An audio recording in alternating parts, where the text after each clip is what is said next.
Get ready to hear the truth about America on a show that's not immune to the facts with your host, Dan Bongino. All right, welcome to the Dan Bongino Show. Producer Joe, how are you today? All ready for another exciting week of shows, Dan. I'm telling you, the weekends. I love weekends off, Don't get me wrong, but sometimes I feel like I'm doing you ladies and gentlemen a disservice.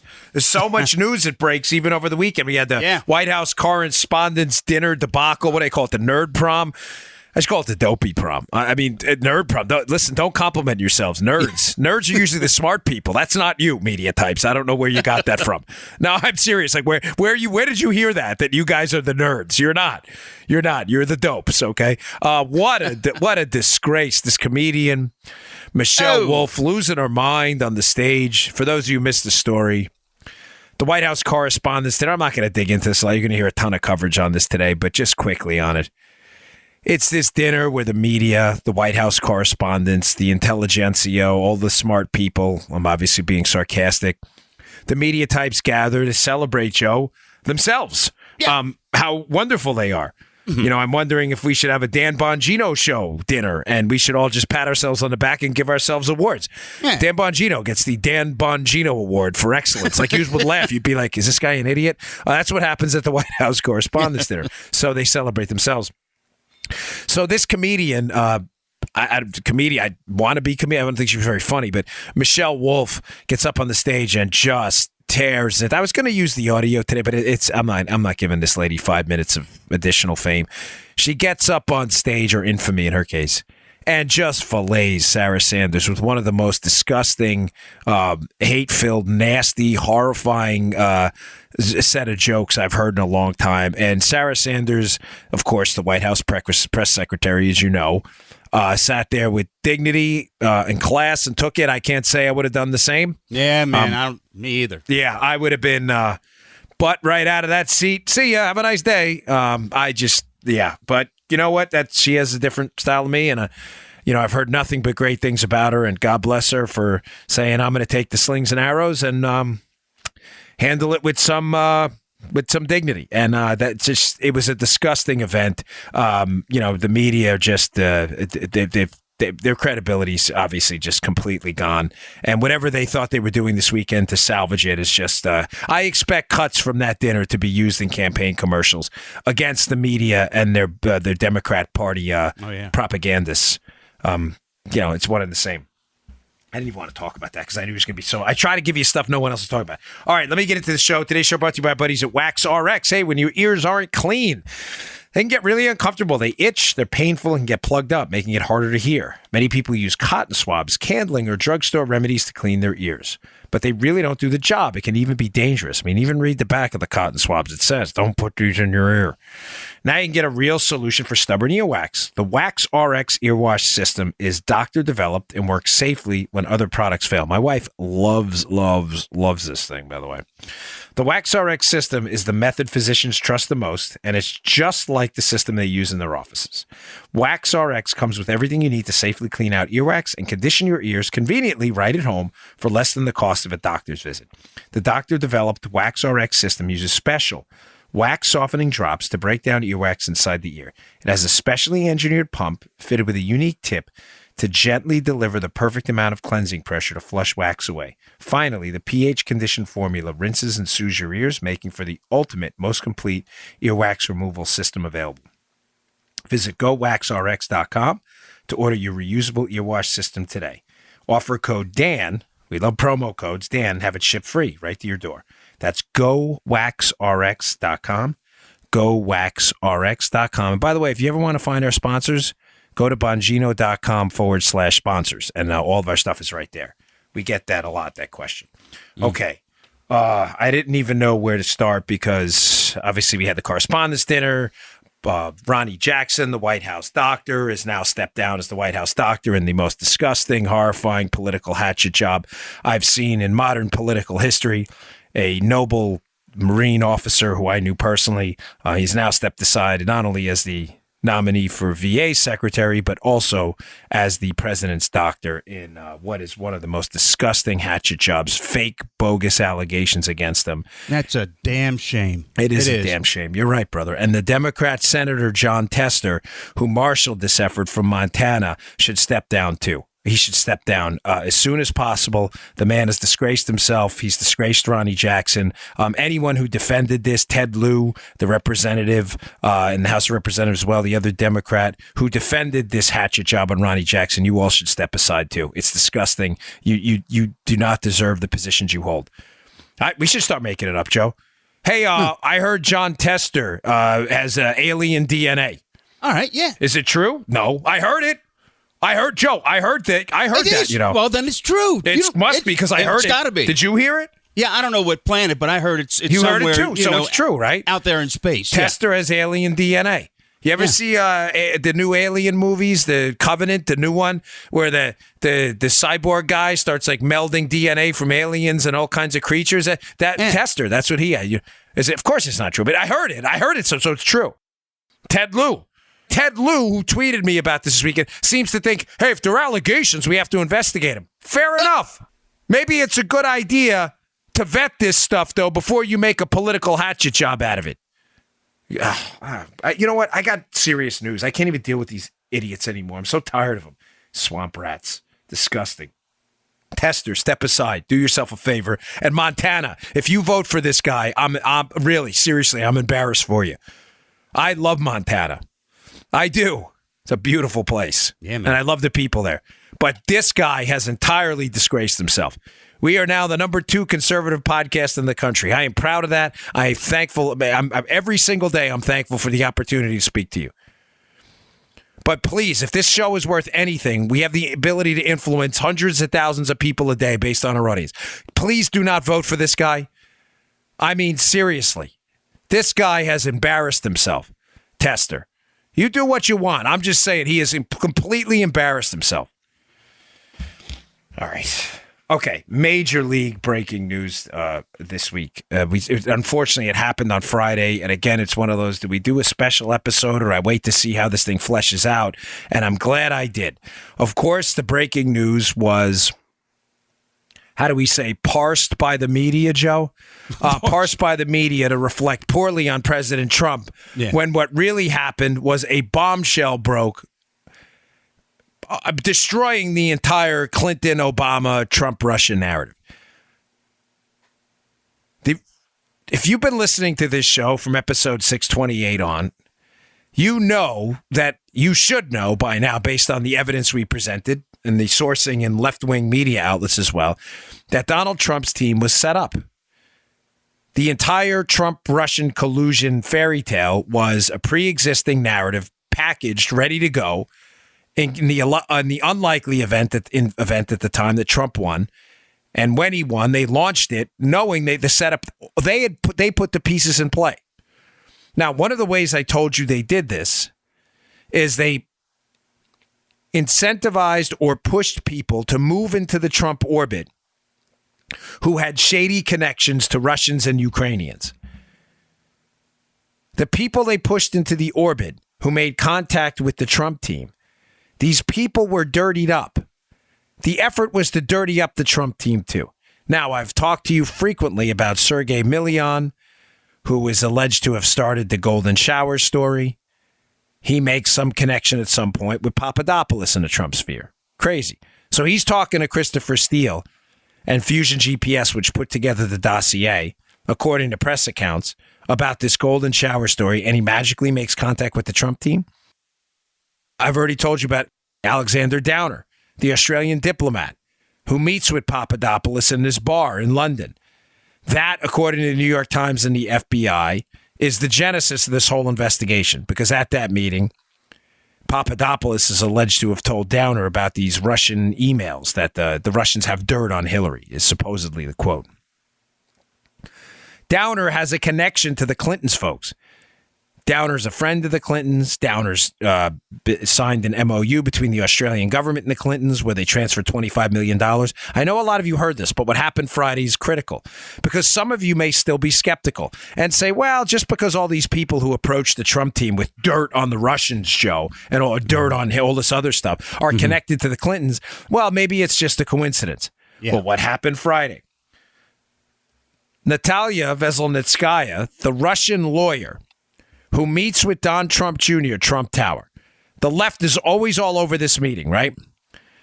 Who sent her? Who sent her was a singer, this guy Agalarov, his father. He emailed a friend of Trump saying, hey, look, this lady, she has information on Trump on Hillary from the Russian government. From their prosecutor general, the equivalent of like their attorney general. So Guy emails Trump, Agalarov, just to be clear, emails Trump Jr. and says, I'm going to send over this lady who has damaging information about Hillary. The lady is Veselnitskaya. Why is this important? Because on Friday, Veselnitskaya, by the way, perfect timing, and I'll get to that in a second, and I mean that sarcastically. Veselnitskaya admits on Friday in an interview with NBC News that she's a Russian spy. Oh, 628 on Vindicated. Listen, I'm not. That sounded stupid. I don't want to be like, I'm not trying to be some arrogant dope. There's too many people in the business who do that. They're too concerned about who breaks what and when. Nah. I mean, it's not fair because I've been writing a book on it, literally writing a book on it. We keep having to add stuff to the book, but this has been my life for a little while now. So I know a little more than most on it just because there's been a lot of homework. But I just don't want you to think you've been wasting your time here from 628 on. The sourcing I've been using, the people I've been using, the researchers I've been using, and my co-writers have been really, really, really good. And we've put together a really, really good book that really makes the case. But we knew and told you from episode 628 on that Veselnitskaya had at a minimum shady contacts with the Russian government and the Russian spy service industry. That Veselnitskaya meeting with Trump Jr. was not an accident. Now, what's amazing, Joe? Well, not amazing. What's you know what? I take that back. What would be amazing if they didn't do this, right? The media, of course, framed this as a negative for Trump.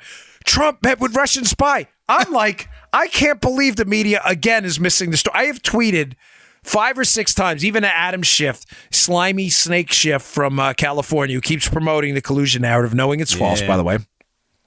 I tweeted to Schiff, let me get this straight. So a now admitted Russian spy who's working with a company hired by the Clintons gets sent over while working with that company to meet with Trump Jr. And you're still insisting, by the way, that this is a negative for the Trump team, not a framing operation by the Clintons. Are you this dumb? The answer is, of course, they're not this dumb. They are desperately trying to gaslight you again. Yeah. Gaslighting. Remember what it is. The Democrats are experts at it. Tell a lie. Yep. Tell a lie repeatedly over and over. Tell it confidently and isolate people from the truth. The truth is this was a framing operation on Donald Trump. It was a setup. It is clear as day. The Russians were working with people hired by Hillary to set up the Trump team. It is obvious. It is so obvious. Folks, even though I expect a degree of stupidity from the media, I do. I'm actually astonished at this point. Astonished that some entrepreneurial media type just looking for clicks, and I'm not talking about Fox and others, people who actually do reporting. I'm talking about like CNN and the others, aren't like, hey, you know what? This is getting a little ridiculous trying to cover this up. Like at this point, can we just put out the story that this was a setup? Now, why all of a sudden, hold on one second. I just want to make sure. Okay, I got this. I got a quote from a piece of Business Insider, which is really, really good. It's on the show notes today, Bongino.com. Check it out. I'll email them to you if you subscribe to my email list, which I implore you to do, please, if you have the time. It helps us a lot. But the timing on this, why now? Why what we've been telling you the entire time that Veselnitskaya was most likely a Russian informant working with people hired by the Clintons to set up the Trump team. Why is this coming out now? And why is the media, why did it break on a Friday? And why is the media trying to either make it go away or go, oh, look, Trump went with a Russian spy. Yes, sent by the Clinton team. What the heck is wrong with you? Couple of things happened last week. Number one point to take away here. Putin is not our friend. Unlike the Democrats, neither me nor serious people looking into this are saying in any way the Russians did not try to interfere in our life. They did. The Russian government, not the Russian people. Joe, the Russian government cannot stand us. They will do anything to incite internal chaos. Yeah. And one of the ways they've done it is to play the political factions against them. For as much as I can't stand the liberals these days, the Russians are a bigger enemy. The liberals don't see it that way. Trump is a bigger enemy to them than the Russians. Why is this important to keep in mind? Because Putin's playing us like a fiddle right now. Putin understands that quickly, Joe, this Russian collusion narrative is going to fall apart. Now, you may say, well, what interest does Russia have in keeping a collusion narrative going? They've already denied it. The Russians have formally denied it. It's a joke, folks. Of course, they've been involved in our election. But Joe, wink and a nod, right? I wish we had a ditto cam here. Hey, we didn't do anything. Everybody knows they did it. The Russians have to say that through formal channels. Right. Hey, we didn't do anything to your elections. Of course, you'd give us a break. The Russians don't want the collusion narrative they've already denied to go away. Because they know it does what? It keeps chaos and political instability in the United States. The Russians want this collusion narrative to go on as long as possible. Bingo! They're like, oh, but what do you mean? Is he trying to hurt Trump? He's trying to hurt you. Yeah. Do you get it? Whether it hurts Trump or not is irrelevant. It's that it hurts you and the United States that matters. If it hurt Trump but helped the U.S. government, they wouldn't do it. They were only interested in hurting the United States. This is so obvious. So what happened this week and what evidence do I have of this? Why am I talking about this now? The House Permanent Select Committee on Intelligence released their report this week, Joe. Yeah. And in the report, finally, we have the full report on their investigation about Russian collusion that didn't happen. The report is damning. The report says what I'm telling you. The Russians are been messing with us, but there is zero evidence at all that Donald Trump colluded with the Russians to alter the election. Putin doesn't want this to go away. So what does he do? On Friday, he tells his spy, Veselnitskaya, who was working with Fusion GPS, working with the Clintons to dirty up the Trump team, hey, this would be a great time for an NBC interview where you can finally admit you were a Russian spy. Knowing what? Follow me here, folks, please. Knowing that dopey Democrats and their media hack buddies, instead of telling the truth that Veselnitskaya is tied more to the Clinton operation than they are to the Trumps, would do what? Breaking! This is a fake news alert. The story you're about to hear is inaccurate, bogus, or just a bunch of crap. This is a fake news alert. We haven't used that in so long. No. I forgot. Joe, of course, cleaned that up. He had to clean up. He had to wait a second to pull it. We haven't used it in so long. He knew the media. Putin knew the media will put out fake news saying, breaking, Donald Trump Jr. met with a Russian spy. And also knew that the hack media would never say, sent by the team working with the Clintons. They left the second part out. Folks, it is so obvious what's going on. You have to be such a bonehead. This is the lowest point in media history. They serve no, listen, brother, I get it. I'm a big First Amendment guy. Freedom of the press, and the freedom of the press to be stupid is, in my case, absolute, as long as they don't threaten anybody's life. Do what you want. But your reputations, you are so pathetic, so disgusting. I mean, Trump is spot on. It's pathetic what's that. And no, Jim Acosta, nobody's inciting violence. That's a leftist thing, you nutbags. We're not talking about that. I'm just saying your professional reputations are such garbage that you frame this story without telling the real story of what happened is you're playing right into Vladimir Putin's handbook. He knew exactly what you were going to do with that interview on Friday. Now, the second reason is things are not going well in Syria for Putin. I am not a big global interventionist. I think you all know that. But I don't think there's any question the Russian operation has had a bit of a setback in Syria due to some activities by Trump, the attack on the mercenaries, some of the bombings in Syria. Again, I understand there are different opinions on this, mine included, but things are not going well for the Russians there. The Russians need a reason, again, to do what, Joe? Keep the chaos going. There you go. So if I'm Vladimir Putin, here's what I'm saying. Hey, Natalia Veselnitskaya, listen, we knew you were a spy the whole time. How do I know that? Because you've been working for me and my buddies here, okay?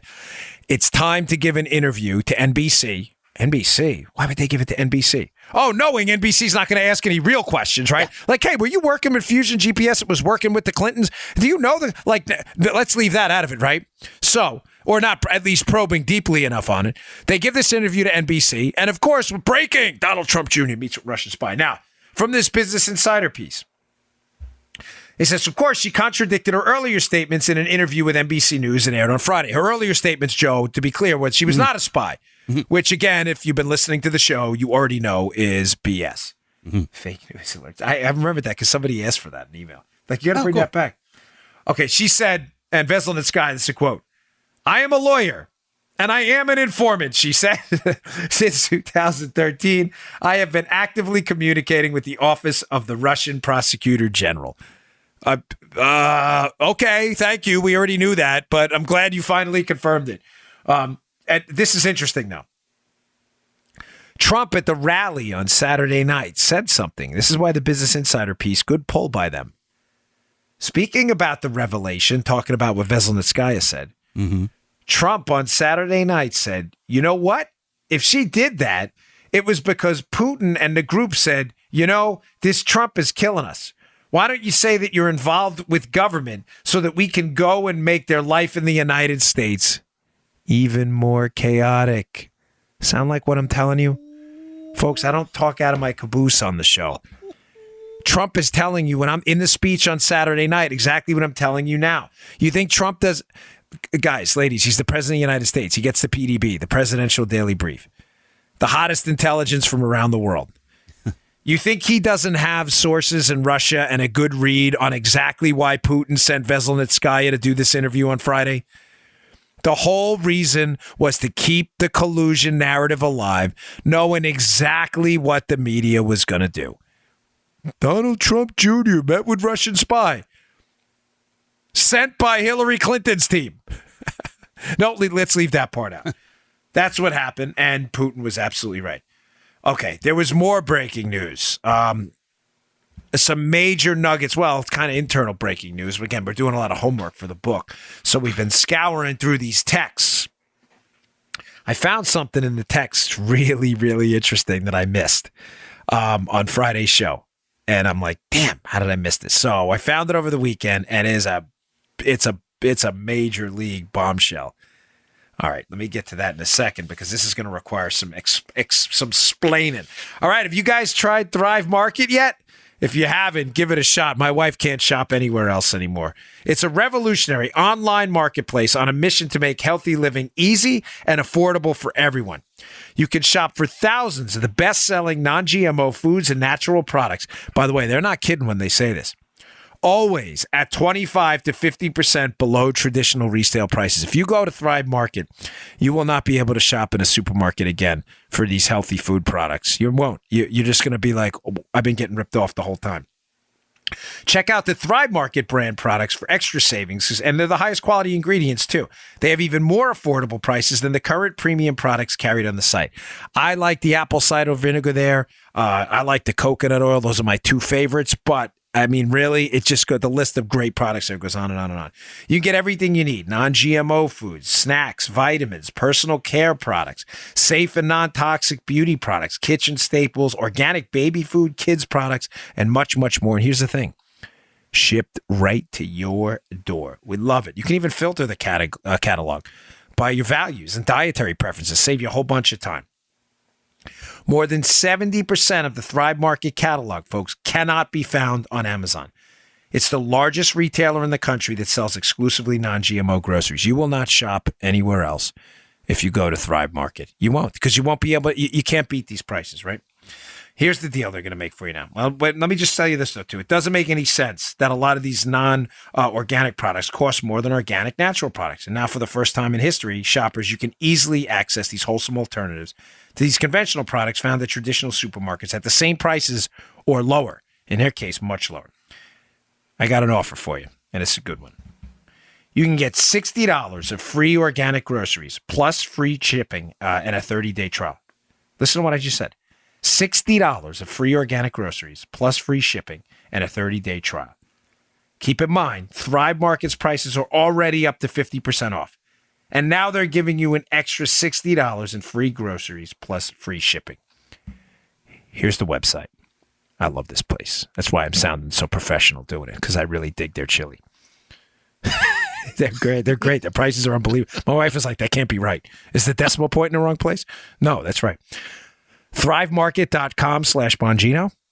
Thrive, THRIVE. ThriveMarket.com/Bongino. ThriveMarket.com/Bongino. You can always check it out on our website, Bongino.com/sponsors. But check them out, ThriveMarket.com/Bongino. You will not be disappointed. Okay. I have kept you all in suspense for too long. Here is a nugget I dug out of these texts that is just a gem. Now, to be clear, the texts, again, I'm sorry to have to repeat the obvious, but people are new listeners, and most people have lives and don't follow this as intently as some of us political people do all the time. The texts are between Peter Strzok and Lisa Page, two FBI employees working on both the Hillary Clinton email and the Donald Trump special counsel investigation. One is a lawyer, Lisa Page. One is a senior level counterintelligence division FBI agent. He is a manager. He is the number 2 person in the division. He is not a rank and file special agent anymore. These are important people in this. They have been texting each other for months. The texts were uncovered in an investigation the Inspector General is conducting. The Inspector General is the equivalent of, I got a request on email to describe this a little bit. The Inspector General is the equivalent of the federal government internal affairs.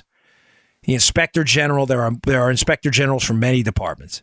Veterans Affairs, Inspector General for DOJ. They are responsible for investigating malpractice inside those divisions. There was a request by the Democrats after the behavior of Jim Comey in the presidential election. I said that right. A request by Democrats who felt Jim Comey cost Hillary the election for the Inspector General of the Department of Justice, who oversees the FBI and the DOJ, Michael Horowitz, to look into the behavior surrounding this. That is where these texts have come from. I'm very sorry if during the course of my explanation from episode 628 on, which is where all this started, that I have failed to explain that to you. Some people emailed me and I realized like maybe people don't understand what the IG investigation is. That's what it is. It is an internal affairs investigation being conducted by Michael Horowitz at the request of Democrats to evaluate potential misconduct in the FBI and DOJ in the investigation into Hillary Clinton. That is how these texts came about. They were ordered to produce them, Lisa Page and Strzok, which they have. Some of them supposedly disappeared. That was nonsense. I told you that a long time ago. They've now reappeared. Sorry for the lengthy setup, but here's the gem. September 28th of 2016. Let me just be clear why this date is important. This is almost a month before.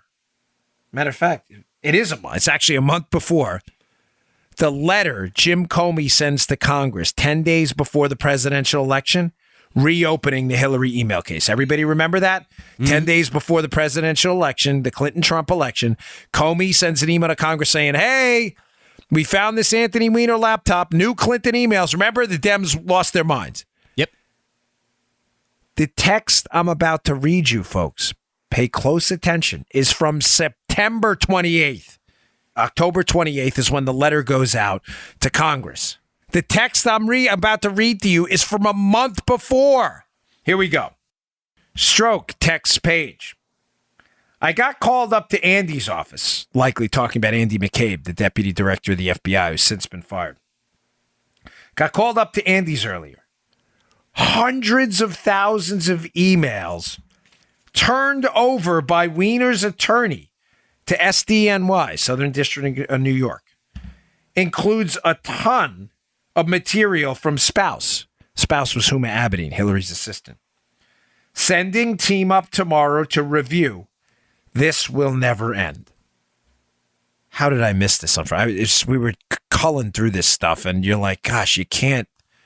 You just sometimes are so overwhelmed with information. All right. What is the takeaway from this? What's the gem in here? Turned over by Weiner's attorney? What do you mean turned over by Weiner's attorney? And they had these emails a month prior to the opening. Remember, the case gets reopened as per the letter to Congress. The letter goes out October 28th.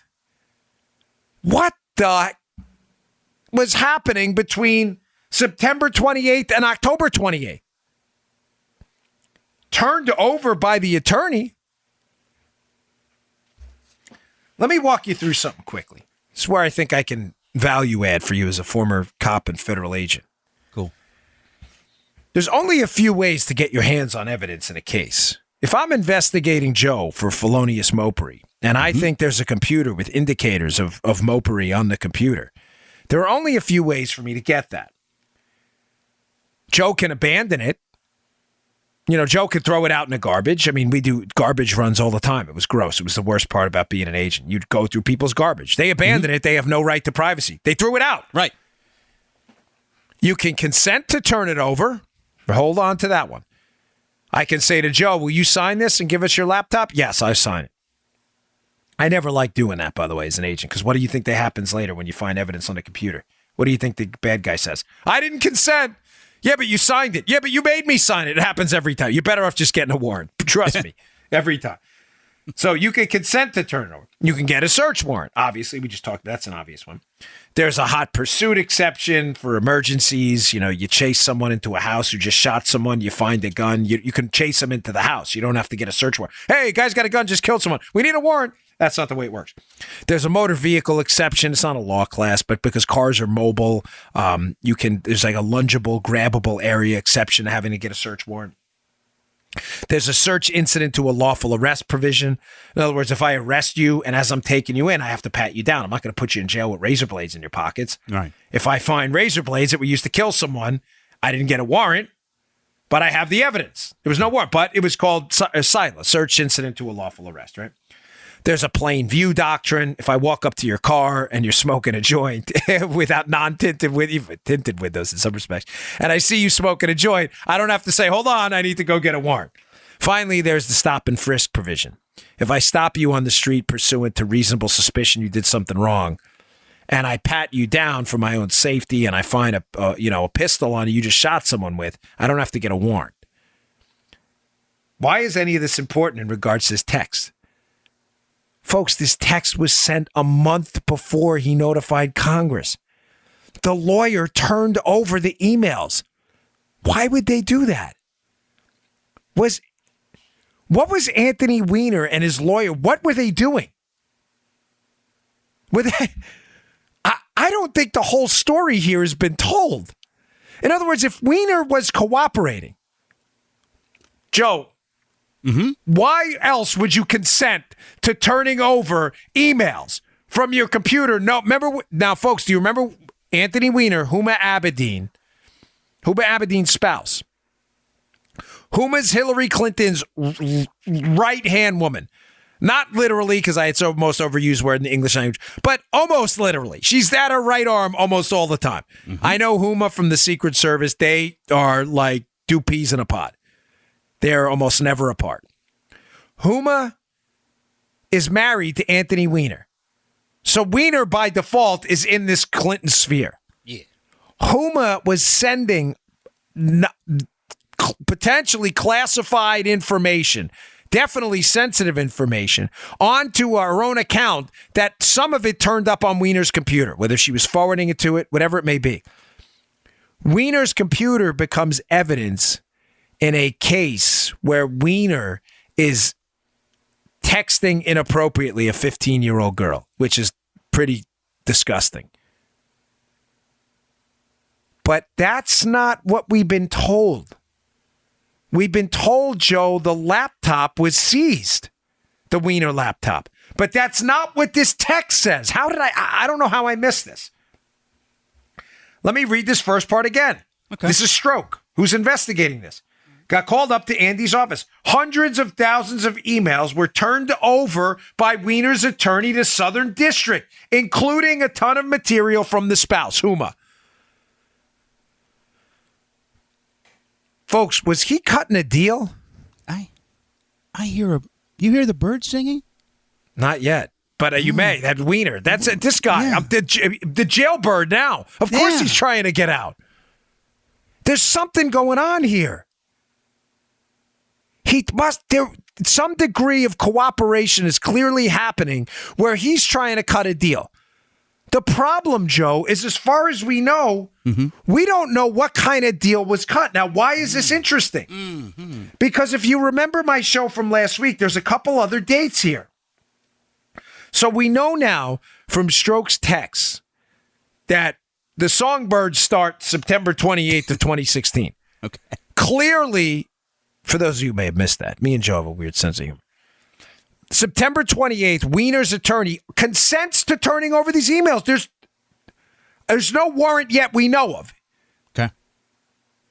They have the information. October 26th. There's this Loretta Lynch call. I keep keep screwing that date thing. I wrote it down wrong.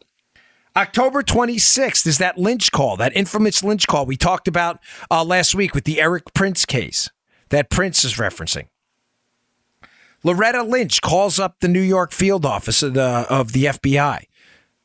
And according to now what we know from a lot of documents that have become public, Lynch just rips the New York field office a new one for leaks about the Garner case. This is almost a month. 2 days later, the letter comes out from Comey, October 28th. And then on November 4th, Eric Prince, who is under investigation by the Mueller team. Remember, I told you the Mueller probe is a smokescreen, right?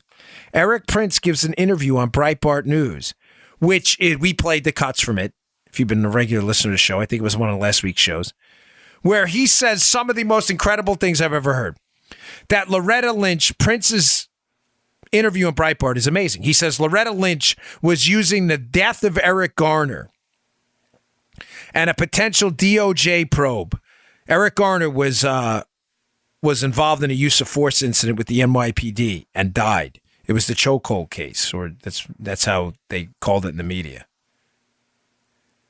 They wanted a civil rights investigation, DOJ, into the NYPD. Prince goes on Breitbart and says that, insinuates that there was some kind of a deal cut here, that the DOJ won't investigate the NYPD. Joe, if you make this Wiener thing go away for now. Mm-hmm. Prince says they found horrifying things on Wiener's laptop. Now, this text makes a little more sense. Did Wiener turn those emails over because Prince was right?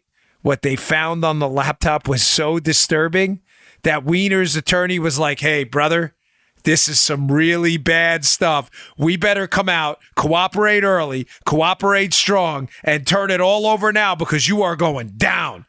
And then what happened? Did DOJ say, we don't want it, we don't want it, we don't want it? How else do you explain that? If Wiener's lawyer produced information that Prince is saying could have been damning to the Clinton campaign, what happened to it? Where is it all? Folks, something's not right here. I know I'm leaving you a lot of unanswered questions, but something's not right here. It seems to me now that there was something on either that Wiener laptop or in those emails they turned over that is highly destructive to the Clinton reputation. I don't think that's rocket science at this point.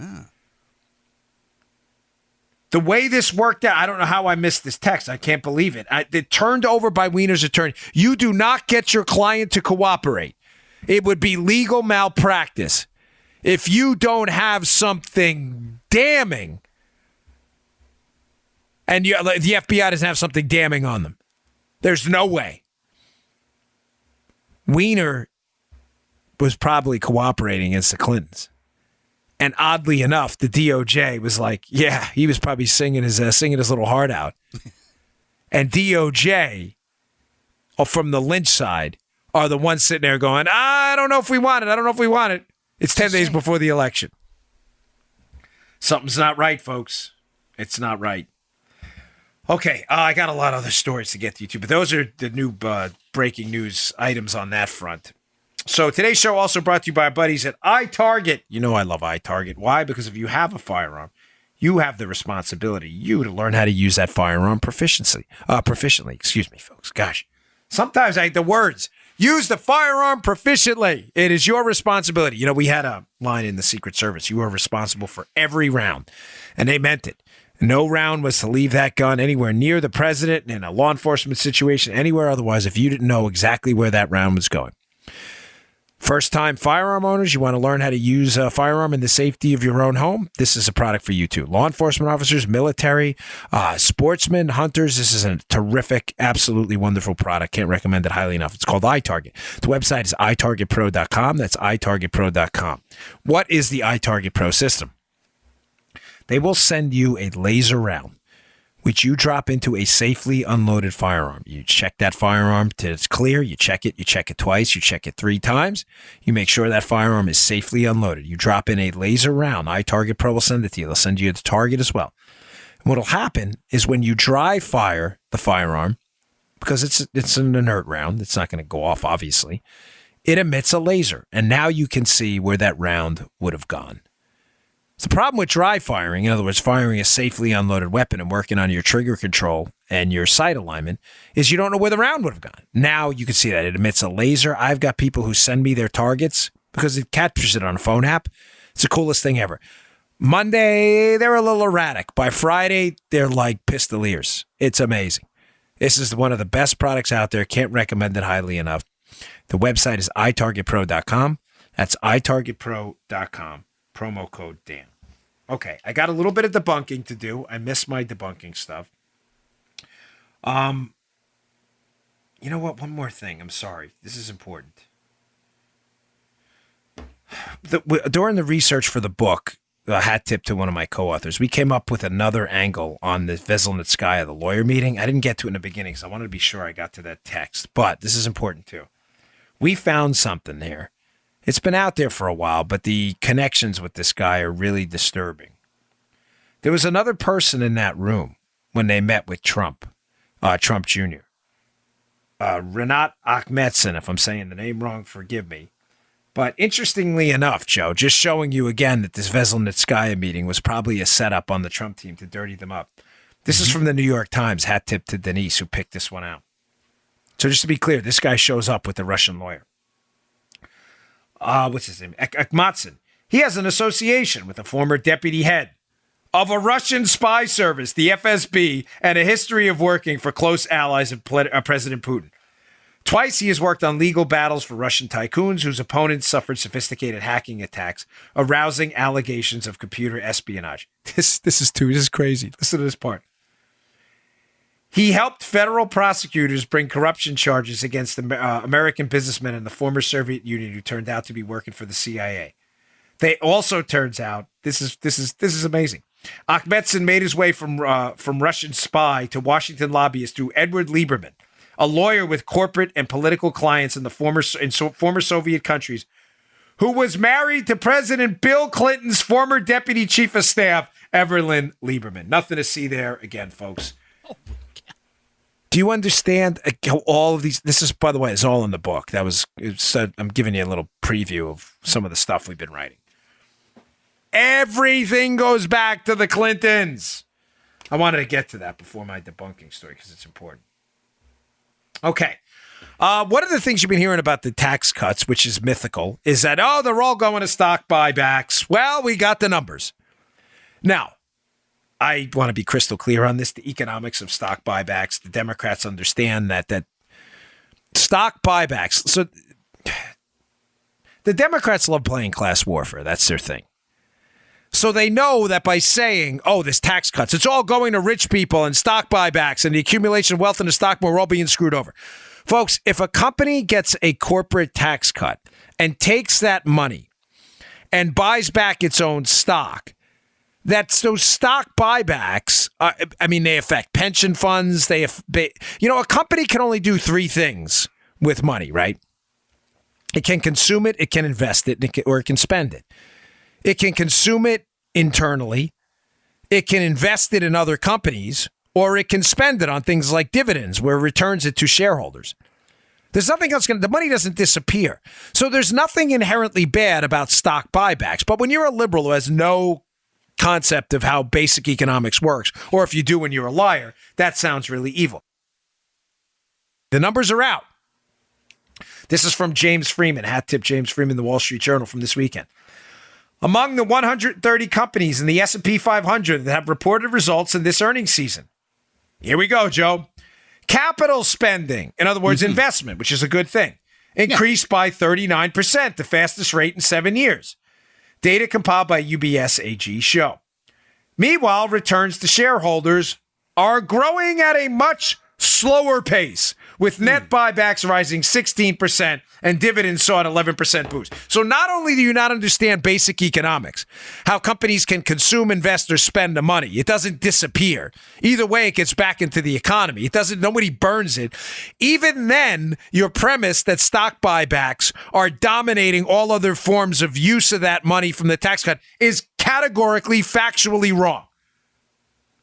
It's more than double that those assets are being used for capital spending or investment in the American economy. You're just making it up. You're literally just lying. But don't let that get in the way of another stupid argument. I have a piece of sound here for you. I asked Joe to cut. This is another good one. I know I don't want to slam you on Monday with all these stories, but this was sent to me by a few listeners, so thank you very much. You didn't say if I could include your name, so I'm going to keep it out. But this is from ABC News. Now, in case you missed the story, there's a cop killer in Maine. He was caught, but they went out while they were engaged in the manhunt for this cop killer in Maine, which has constitutional laws or relatively constitutional laws on gun carry.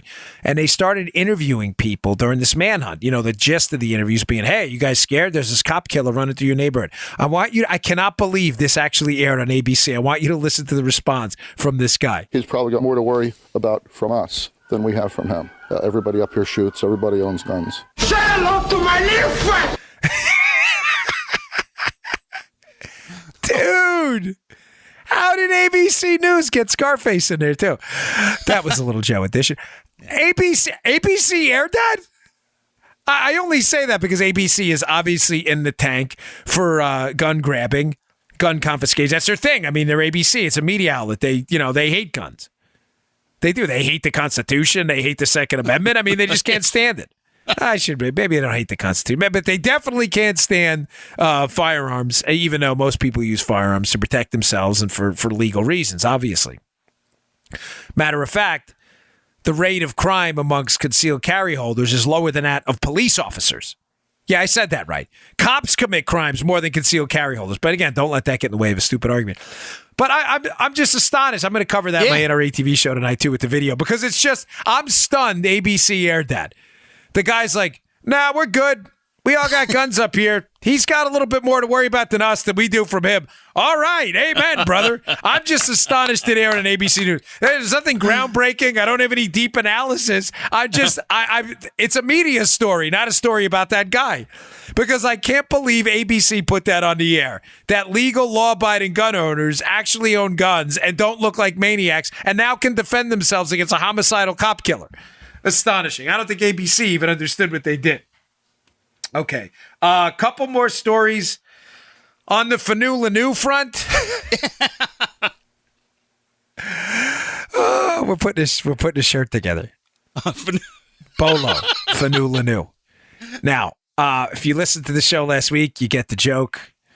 Fanu, when I was a new agent, I had a tough time finding Fanu. Luckily, I caught myself before I walked in the boss office and said, "Boss, Fanu. He is the John Gotti of our time. He's involved in every case in our office." Of course, Fanu stands for first name unknown, last name unknown. Paula thought that story was hysterical, my wife. So, in an effort to save myself some embarrassment, Paula's like, "I'm going to look this up because you cannot possibly be the only person who thought that," which I did. Now, I caught myself, thankfully, because it was all in caps. I'm like, all right, it's a first name unknown, last name unknown. Paula looked up a few stories. I'm not the only one who screwed this up. Right. There are people in the media who have reported on Fanu. Validation. I am not kidding. Just Google Fanu media. I am not making this up. So I'm not the only one. A little comedic relief for the show. I had to throw that in there. Dan Bongino is not the only one who screwed up Fanu. Some people apparently think Fanu is a real guy. He isn't. First name unknown, last name unknown. Don't make yourself out to be a fool like I almost did before I caught myself. Okay, two more serious stories. You know what? One of them I'm going to save for tomorrow because it's a little deeper and requires some analysis.